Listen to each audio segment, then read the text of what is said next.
Hey guys, welcome back. If you're in the business of starting up a 3D printing business, I've got one piece of advice for you. Never get on your own supply. Let's talk about it.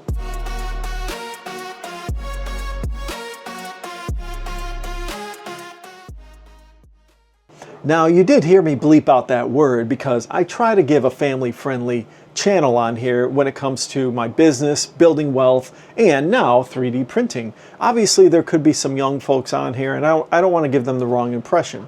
Now, one of my favorite movies, Scarface, it is a bit raunchy and a bit R-rated, has that phrase in there, okay?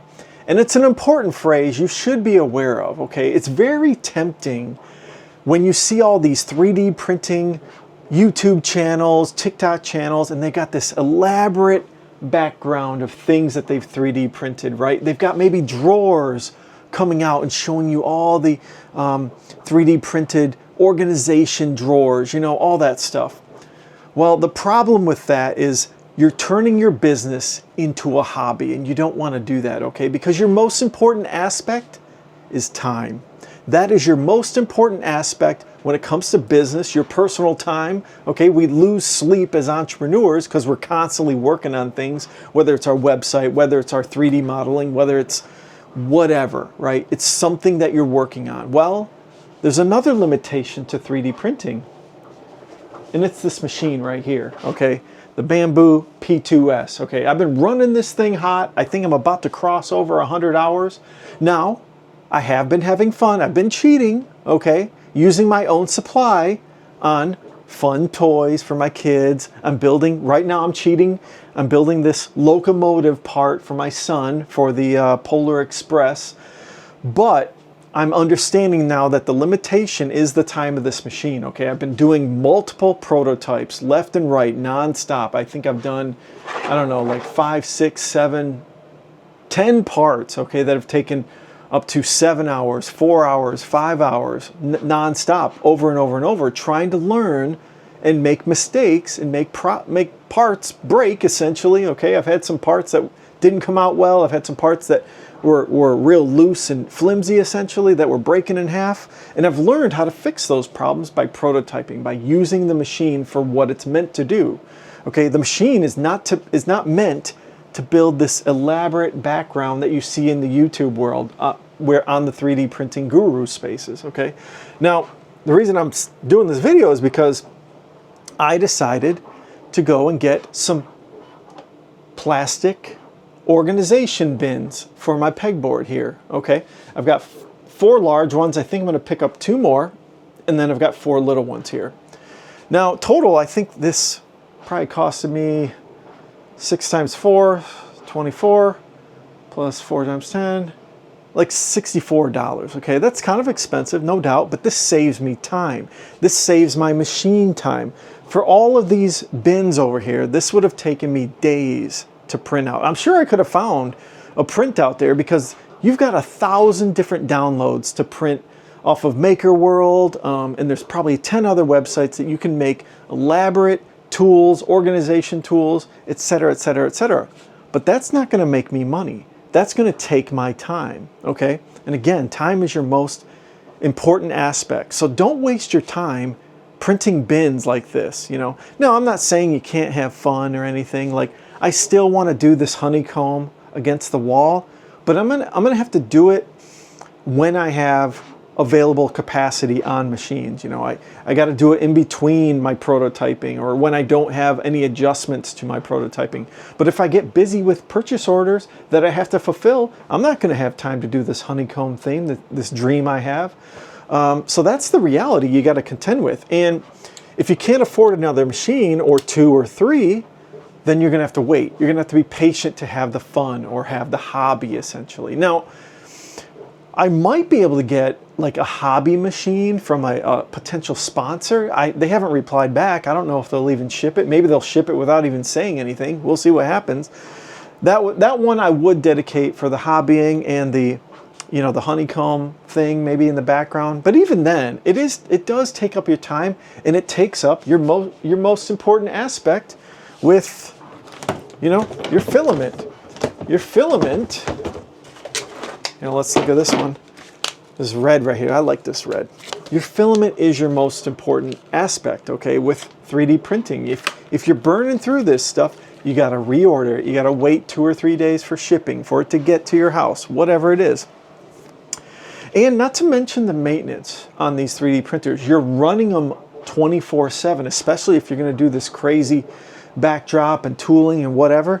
You're gonna wear and tear your 3D printer. And this is your livelihood. This is your business livelihood if you're planning on doing this full time in the future, right? Now you'll get there, you know, someday you'll probably get to a point where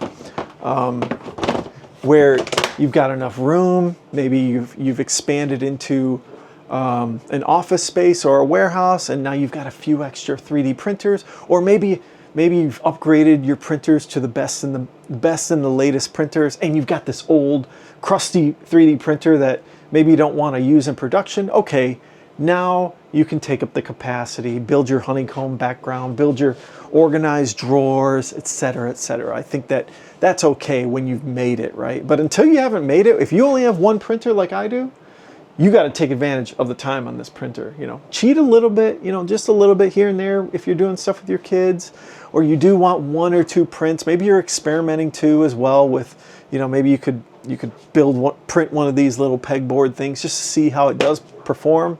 Maybe with material that you're testing. That's what I would do. If I was to take this and try to make it, I would do it in a way that I learned something. Maybe it's how to build something with a new material. That would be the way to use this. I'll put this up later.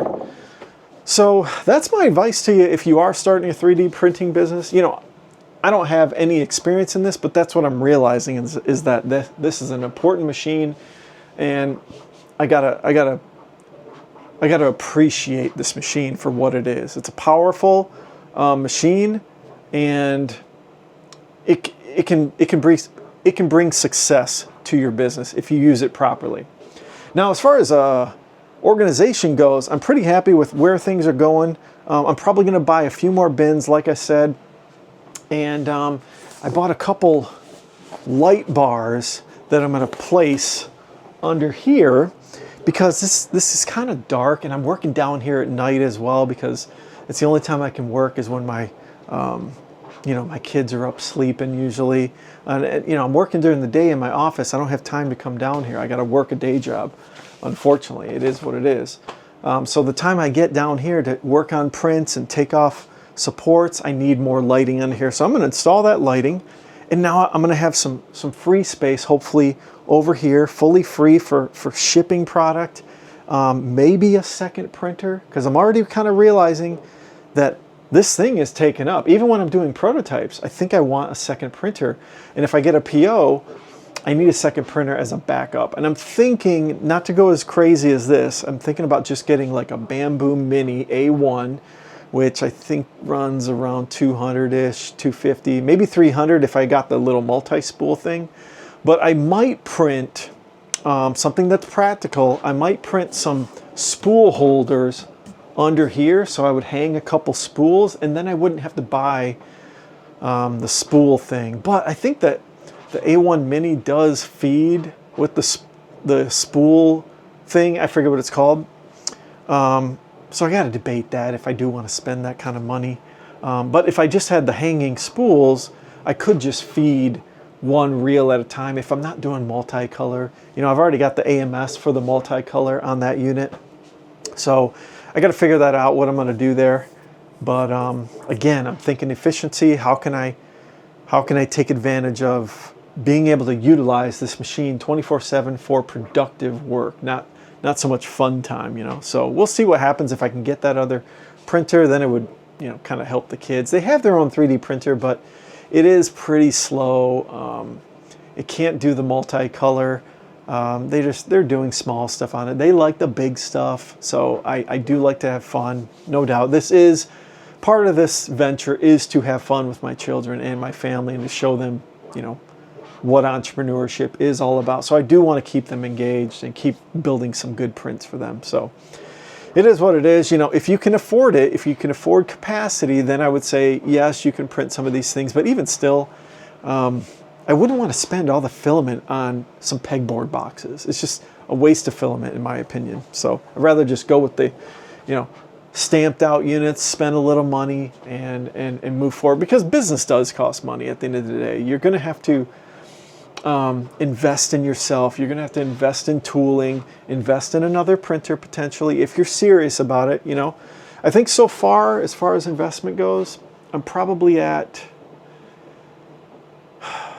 around 1,500-ish, you know, given all the little projects I've been doing, the tools I've been buying, the filament I've been buying. I'm definitely at 1,500.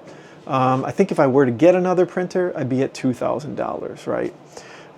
Which, you know, to start up a business for $2,000 and to have a physical, real product that's shippable, that's a pretty affordable way to start a business. You know, it's not super capital intensive. Now, I'm sure it could be if you had some crazy, you know, large 3D prints that you need the $3,000, you know, H2D or H2S or whatever these units are called.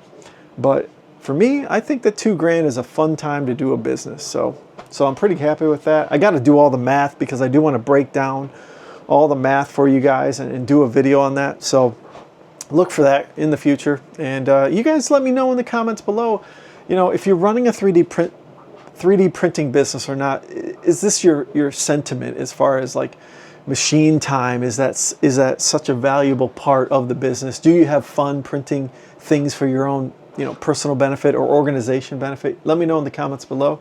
And if you guys could, like and subscribe to the channel, take a look at my previous video, and everyone have a good day. Later.